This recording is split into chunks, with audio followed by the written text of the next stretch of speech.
Chapter 14 of The Adventures of Sammy Jay by Thornton W. Burgess. This recording is in the public domain. Chapter 14 Reddy Fox Plays Spy.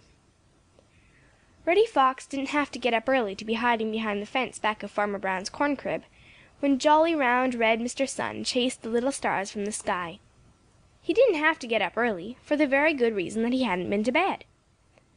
You see, Reddy Fox does a great many things that he wouldn't like to have seen, and so he does them in the night when most of the other little people of the Green Meadows and the Green Forest are asleep. And so it happens that often he does not go to bed at all at night, but sleeps in the day when most honest people are abroad. He had been roaming about all this night, and now he had come to watch and see what was going on in Farmer Brown's corn crib, and whether or not Farmer Brown's boy had been setting a trap there for Sammy Jay, as Sammy was so sure he had. Just as the little stars disappeared and the first faint light from Mr. Sun began to chase away the black shadows, Reddy's sharp eyes saw something move over at the corner of the old stone wall at the edge of the Old Orchard. Then a little dark form scampered across the road, and there was the scratch of sharp little claws on the tree growing near the corn crib. Reddy grinned and watched the top of the tree. In a minute the same little form ran out along a limb that overhung the corn crib and nimbly jumped to the roof. It ran along one edge and suddenly disappeared. Reddy guessed right away that there was a hole there. He arose and stretched.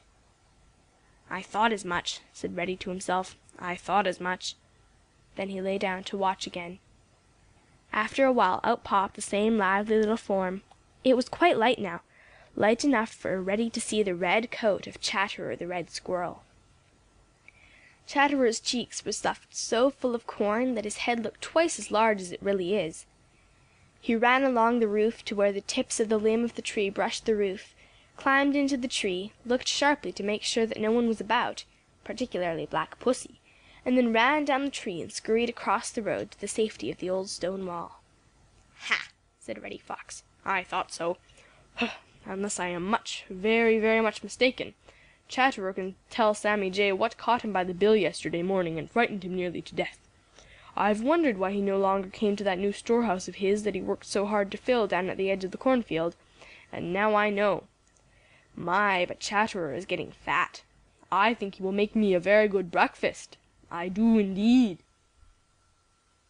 Reddy licked his lips, as if he could already taste fat Red Squirrel, and then slipped away in the other direction, for it was getting so light that he dared stay no longer so near Farmer Brown's house and Bowser the Hound.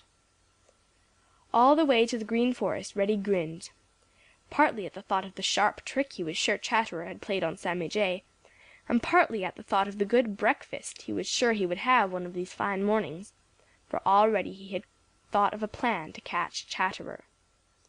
But first he would find Sammy Jay.